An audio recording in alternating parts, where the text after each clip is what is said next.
Good to go? Podcast time. Ready to roll. All right. Welcome back, guys. Another episode of Silver Bullet Podcast with me, Colton Zeck, and James Ogle sitting next to me. This should be coming out post-Thanksgiving, so I hope you guys had a great Thanksgiving holiday and you got to Pig out a little bit, maybe even find a few things you're thankful for. Yeah. Stuff like that. Right. It's always a good thing, find things you're thankful for. Turn this down a little bit. He's too loud. Yeah, that's all right. I'm just going to dial it down so that I'm not barking in the mic a little bit. All right, so we're continuing through, and honestly, where we're getting a lot of our podcast topics come from everyday conversations we have. Mm-hmm. They're not necessarily just the masses crowding in and be like, I really need you guys to talk about this. It's more along the lines of we had an in-depth conversation with somebody. Could have been a member, could have been a projected member, could be somebody on the street. Right. And it was always a question, how do I do more about this, or what exactly is this, or what are your thoughts on this? So blood pressure was a thing that came up in recent conversation with somebody, and James and I decided, we hear about blood pressure all the time. Doesn't matter if you're, going through an athletic physical for a high schooler, or you're middle-aged, or you're up there in years. When you're getting checked up, one of the first things they do, they check your blood pressure. Yep. So obviously it means something. It's of some vital importance. So for a lot of us, or for a lot of the people that are going to listen to this, this might be things that you know. This might be information that is relatively obvious, but there's a good chance that this is going to help somebody with something, whether that's maybe pushing them a little bit over the fence to go take that step to help manage their blood pressure a little bit, or maybe just improve it. For the bulk majority, it's going to be lowering blood pressure. Yeah. Very little people are really on that hypotension side where they need it to be elevated. Mm-hmm. So a lot of this is going to be talking about lowering blood pressure. And I know I can think of a couple people offhand, won't mention their names, who specifically come in here for that reason. Yeah. Right? You got anybody off the top of your head, or special circumstances that deal directly with blood pressure? Well, yeah. I mean, family members and individuals, obviously in here at Reclaim, and like the general theme of all of our podcasts, or a lot of our podcasts, we there are preventative things an individual can do. Preventative ways is a better way to word that. Yeah, there are things that all of us can do to achieve more and better health. So right. Yeah. So therein lies the purpose of these talks. It's not to bore people to death. And honestly, if you know everything about blood pressure, by all means, turn this one off. We'll catch you next week. But blood pressure, in essence, it is the pressure, the force put against the walls of your arteries. Okay, so you think about a balloon. The reason the balloon expands is because there's force generated on the inside from the inside out, and it, luckily the balloon itself is elastic. It has some pliability. It expands.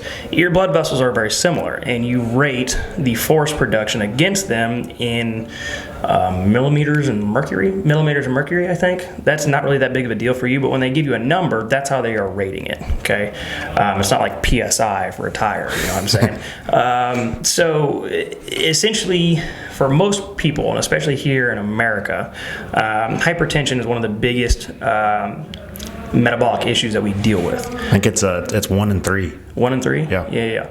And there are plenty of special circumstances. I know there are plenty of really in-shape people who eat extremely well, who exercise regularly, who still have high blood pressure. There are a lot of genetic possibilities. Right. We've talked about the genetic stuff as well. It tends to try to elevate as you age. And a lot of that just it really is a pretty big lifestyle indicator. Right. Would you agree on that? For sure. I mean, yeah.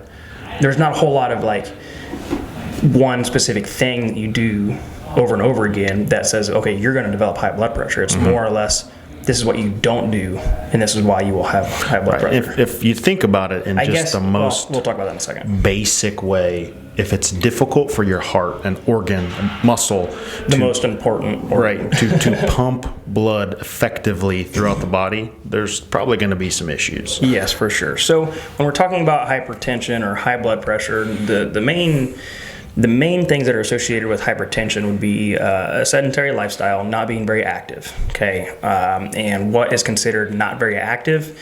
It'd be getting less than 30 minutes of physical exercise on a daily basis, according to a lot of, well, depending on who you want to look at, there's probably some different variations, but you know if you're not active, right? So having a sedentary lifestyle, having an increased amount of body fat.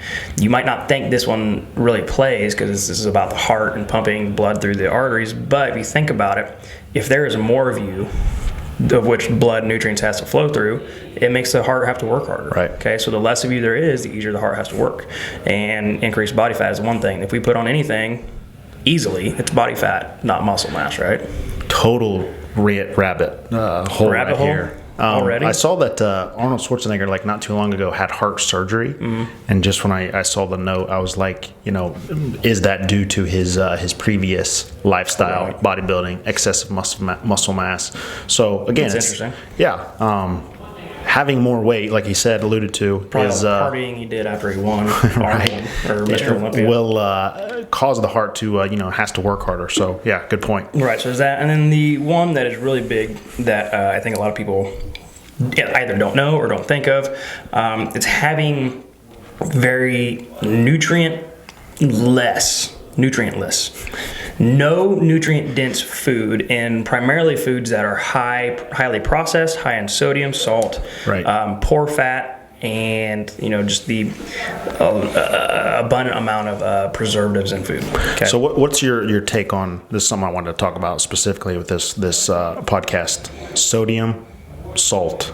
So the thing that we have to know about sodium, and sodium gets salt gets the bad rap. Right. It's really sodium that's the problem, but salt is sodium chloride. So you have to have two compounds in order to make salt, which is an actual element. So the thing is that salt isn't necessarily bad. It's the increased amount of sodium that you consume on a daily basis, and most of us aren't consuming the amount of salt we would need to have some kind of metabolic issue. Right. We're consuming sodium in its purest form, and that comes in the form of more processed foods, because sodium can be used as different variants of sodium can be used as preservatives. It's why you find them in anything that has a shelf life. Right. So it's not necessarily salt that's a problem. Not to say that it can't be something that is aiding in it, but more than likely, no one's going to develop high. Okay, let me backstep. More than likely, someone isn't going to just automatically develop high blood pressure because they put a little bit of salt on their food. Right. Yeah, I hear it, especially with working with new prospects and members signing up and asking them about their food, and they say, well, I don't eat salt, I don't use salt, and I just ask them why. And there's negative consequences to not eating salt. Right. There's a lot of people who struggle a lot with electrolyte deficiencies. They don't realize that sodium is one of them. I mean, that's one of the biggest. The deficiency with that will completely disrupt your performance. Yeah, and drinking Gatorade ain't gonna refill it. So Anyway, I want to make sure we covered so that. there's definitely something that we want to talk about here. Now, those are the things that usually are a result or something that would lead to hypertension or high blood pressure, or having elevated numbers when it comes to running tests on your blood pressure. The opposite of that would be hypotension, having low blood pressure. These come in kind of different instances, like if you're dehydrated, if you have blood loss, like if you give blood, there'd be one, there's less blood to pump, and then another one could be like nutrient deficiency, but more than likely, if we have some kind of metabolic issue or some kind of health issue associated with blood pressure, it's too high. More than likely, there's a traumatic event that can lead to low blood pressure, which is not a good thing either. Right. But if we're talking about trying to improve your health, we're probably trying to talk about lowering blood pressure. So now we can kind of dive into more or less what happens if I'm somebody who has high blood pressure. What are things that can eventually come about? What's at risk here? And these are not, it's not to say that these things will happen. It's just you are at a much higher increased risk, right? And a lot of these we all know and talk about. You can list some of them if you want. Heart attack, stroke, Anything you want to say specifically on that, or just want to go through the list? Just we'll kind of talk. You can go through the list. We'll kind of talk about each one a little bit, not to try to beat a dead horse. We all have heard these before, but we can talk about why. Yeah, an aneurysm, an individual that would have, unfortunately, heart failure, kidney problems, vision loss. There's a lot going on in the eyes as far as like cellularly. I mean, there's more going on there than about anywhere else in the body. And then sexual dysfunction. I mean, lack of blood flow. Yeah. There you go. There you go. So, you're talking about heart attack and stroke. When you have hypertension, essentially what happens from the inside out, let's picture your artery as a garden hose. Essentially, what's happening over a period of time is you are creating stiffness in that hose. Okay, it no longer has the ability to expand with every pump of the heart or every systolic and diastolic pressure that is created through the bloodstream, or through the heart chambers, which creates the flow of blood. So essentially what happens is you are now, instead of pumping liquid through a garden hose, you're pumping it through a lead pipe. Okay, and then other things that can happen associated with having a sedentary lifestyle or not exercising very much or whatever, the poor food choices, you can start to develop atherosclerotic plaque. You can start to build up a lot of this gunk in your body because your body doesn't have nutrients to cleanse it and do all these things. And so when you don't have an artery that can expand and you build up junk, that is where you have the clots. That's where you have the myocardial infarctions, the heart attacks, where the stroke is the most common. The other thing, moving on to like the aneurysms, having an actual bleed occur from an artery in the brain, it just comes from that same artery becoming so feeble and frail because it can't expand. It has no elasticity to it. It's another thing that can happen. The overall heart failure itself. Look, if your heart essentially gets to a point where it doesn't have the ability to create enough force to push blood through the arteries, it is the strongest muscle you have, but it can obviously shut down if there's enough things impeding its ability to do its job. Right. So that's a very common one. Kidney problems, especially your blood. Your body's trying to filtrate all the time. If you have a lot of stuff in your blood associated with, poor diet, poor whatever, your kidneys are going to suffer anyways, and then you take away proper blood flow from it, or not the ability to get blood flow to filtering organs like the liver and kidneys. There's all kinds of problems like that. But the vision loss is one that nobody thinks about. Vision loss. You have very, very, very, very tiny blood vessels in your eyes. Yes. And you were talking about it going down to a cellular level, but I don't even think you need to go that far if you don't want to. If you're not getting blood flow to areas, they cease to work. This is why people with diabetes essentially have appendage issues where they have fingers and toes amputated because the capillaries all at the end, there's no blood flow to them. There's no oxygen. They don't work. Your eyes are very similar, and that can happen because of how essentially tight and restricted a lot of that blood flow becomes going to the eyes.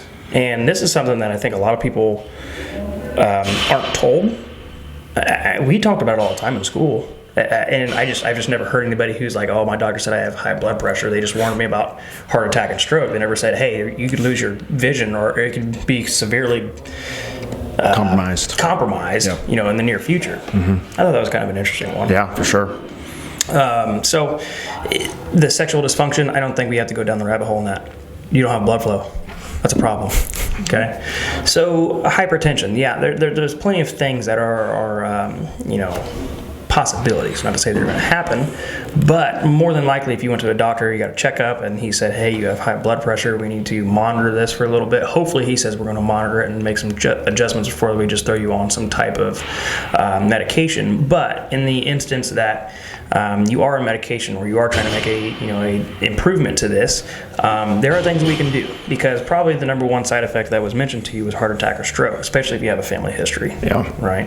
And I know in my family that we have quite a history with it. And it's not, I don't. There's nothing I can do about it. Well, except for preventatively. If this isn't something that you're testing, whether it be annually, quarterly, even monthly, a lot of times individuals have no idea they have high blood pressure, and maybe they've had the symptoms of it. Sorry, I did some quotations there, for months, and they don't know until they actually get that that indicator from the test. There's no immediate signs, right, that you have high blood pressure. Like, you can't look at somebody and just say, oh, that person has high blood pressure. Exactly. You know what I mean? So these are things that you have to know, and you really have to do some diagnostic testing, with a doctor.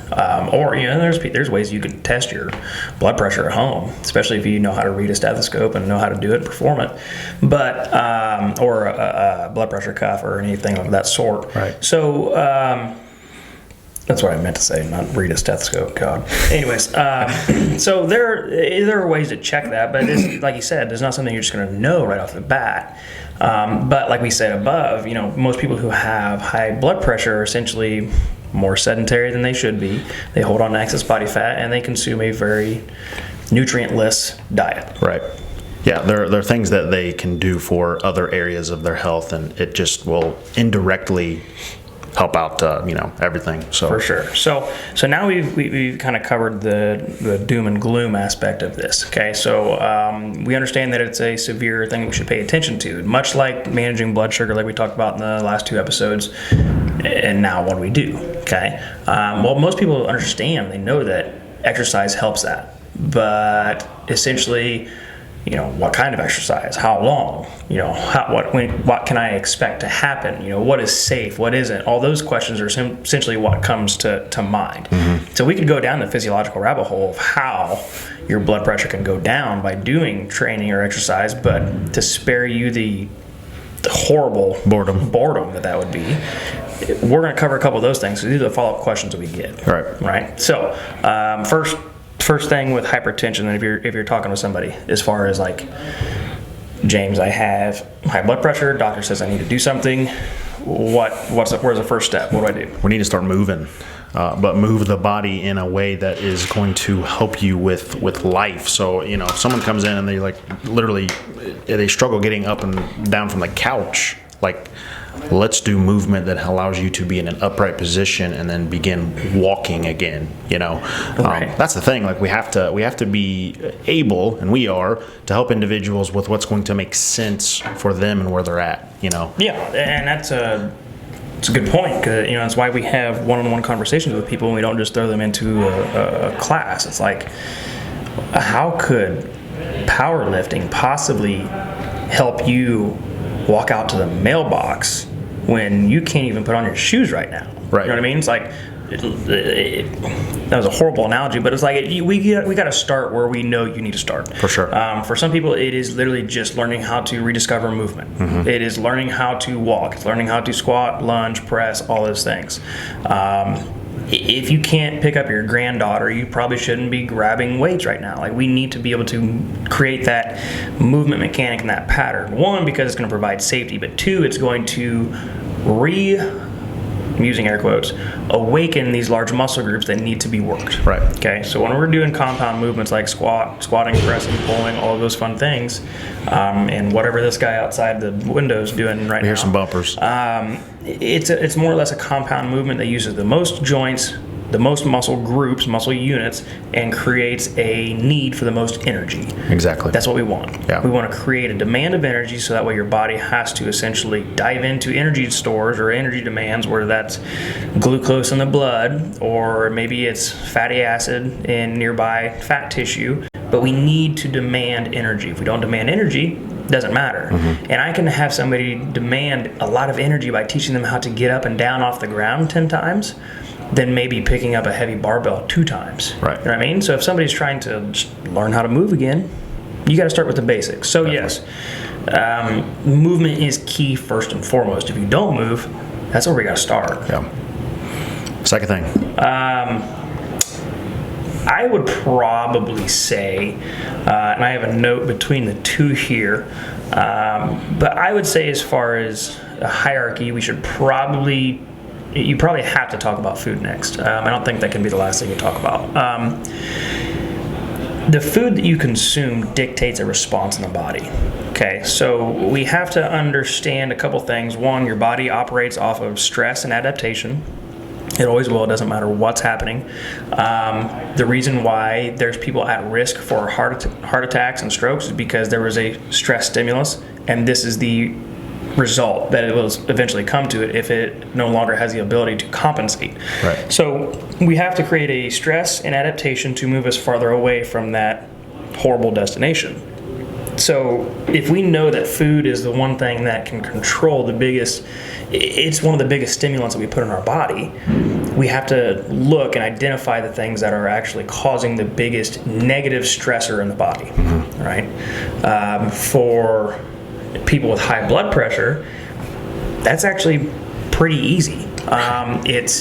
It's sodium, it's alcohol, it is caffeine to an extent, and it is making sure that you're not eating in a surplus. Right. So food is always an accelerant.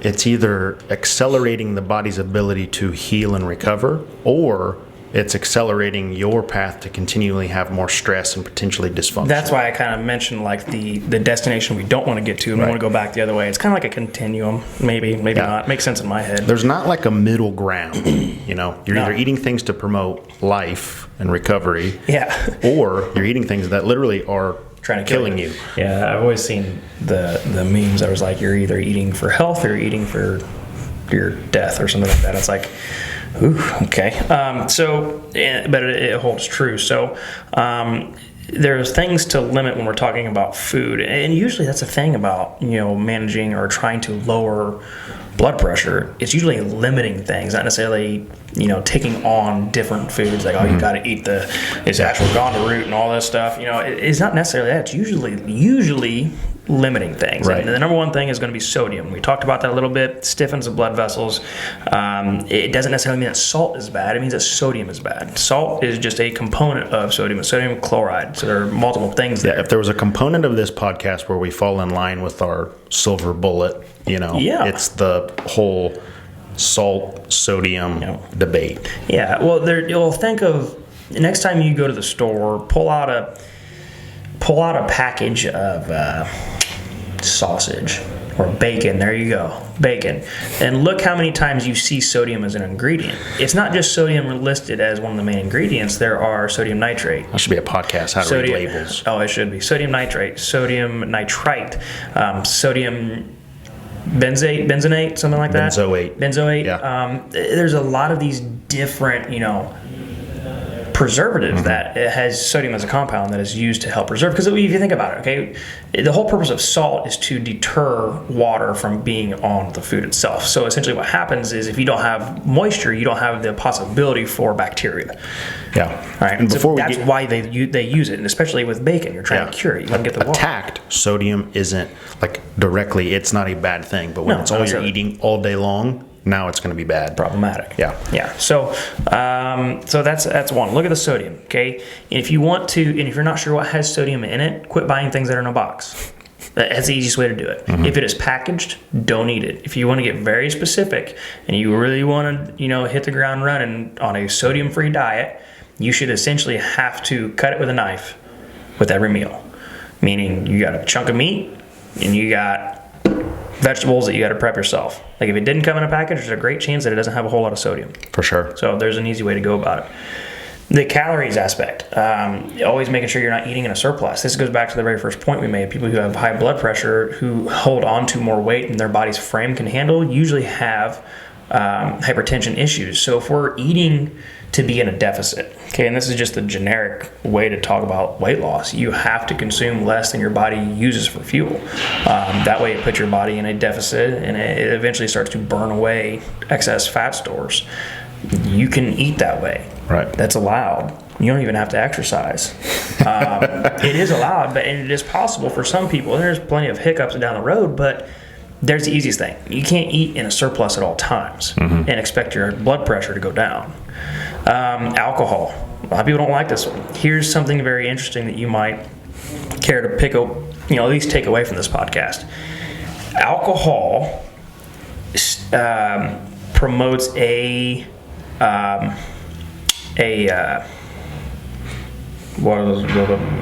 dose-dependent vasoconstrictor. 3 of them actually, and it's a hormone, right? Is it a hormone? Yeah. So endothelin 1 and 2 and angiotensin 2. These are vasoconstrictors. Vasoconstriction means it makes the arteries smaller. Guess what that does? If your heart's pumping the exact same amount, it increases your hypertension. Okay, it increases your blood pressure. So when you drink alcohol, it's not necessarily that there's something in the alcohol that is causing your hypertension. It is the result of consuming the alcohol that promotes your body to respond in a specific way. Right. So it's not the alcohol itself; it's what your body does with alcohol. And it's very peculiar because I think that was the only thing, and I'm thinking of somebody in my head, ate very well, worked out very well, always had high blood pressure, got rid of the Miller Lights, went down. Yeah. It was that quick. It was that easy. So, when the doctors ask you, do you consume alcohol, there's a reason on that questionnaire why they would ask you. So alcohol has an effect. Caffeine Definitely has an effect. It does, but, I said that too. There is very limited data depending on who you ask and what they really believe in. But here's my thoughts on it, and you can chime in on your thoughts. It's a stimulant. What does a stimulant do to the body? Gets me jacked. Yeah, so for a lack of better words, it increases your heart rate. Right. It increases your preparedness, your readiness, your whatever. And it puts you in a very specific stage that we've talked about many a times on this podcast. It puts you in your fight or flight stage. And what do we know about being in fight or flight for extended period of time? It is not good for the body long term. Stress, yeah.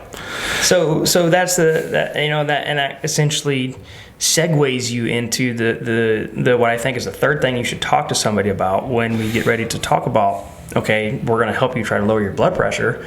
We got to talk about stress, and what whether you believe it has anything to do with it or not. We're here to essentially prove to you that it does. Right.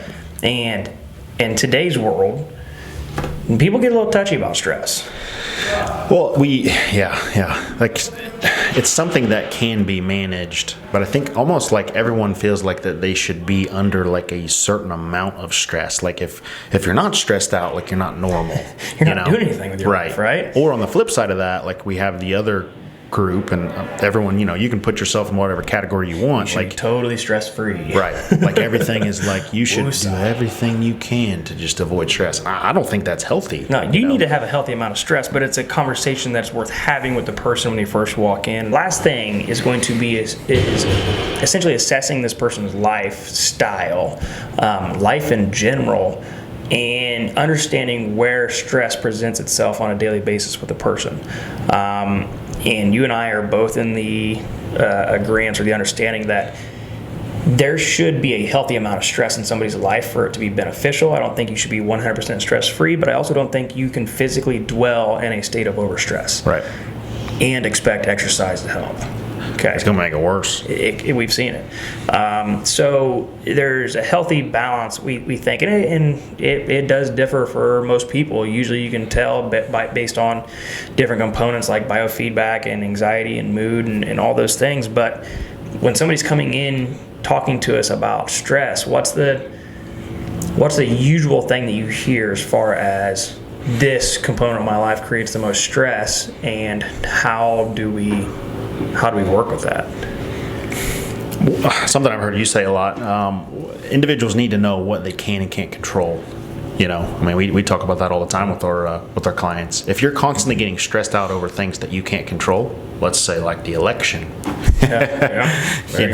you can't live in that place all the time. Like I think about, like, if I play always like devil's advocate, like worst case scenario. I like to paint this dark picture. Unfortunately, if you get up in the morning and you're already like short of breath and you are anxious for the day to begin, you are definitely already going through too much stress. Right. We're not recovering well at all, and that's definitely not healthy. So and when we say recover, your body just had X amount of time to sleep, to rejuvenate, to get you prepared for the next day, and it failed to do that. And you're depleted starting the day. Yes, so you're already behind the 8 ball. Right. 1 or 2 days of this might not show you any kind of physical signs, but if you're going weeks and months on end of this, it's a hard thing to really, one, be able to step back and say, yeah, I'm way too stressed. A lot of us hold a little bit of a sense of pride with it because it's like,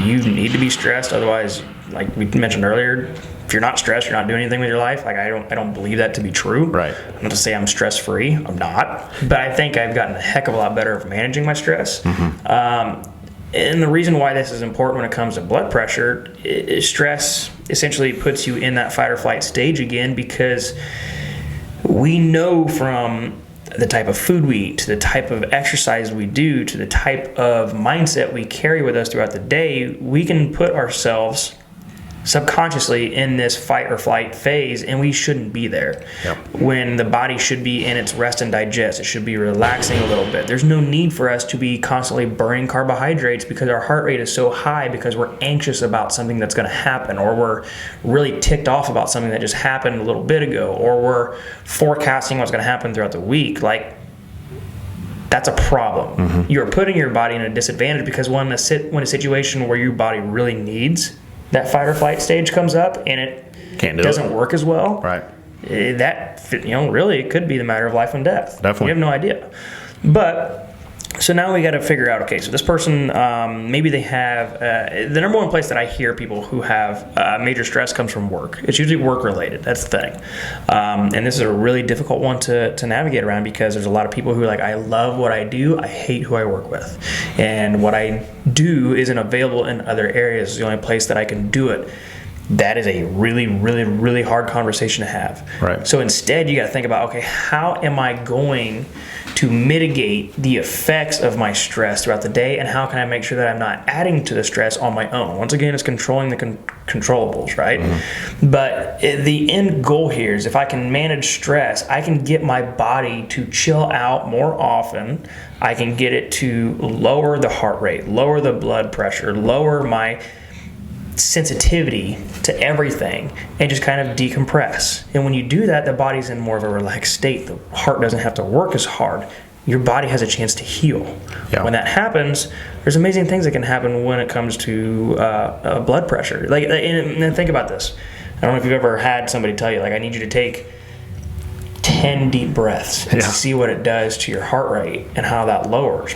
If your heart rate lowers, it essentially didn't have to work as hard to get blood pumping throughout the entire body, and there's a good chance that your blood pressure goes down with it. Like, these are, I don't know the technical word for it, these are like self-decompressing things that you can do. For sure. The most basic level. The most basic level. If you're a parent and you've ever had to calm down your child, if you're watching or listening, I think of my oldest son, Augustus.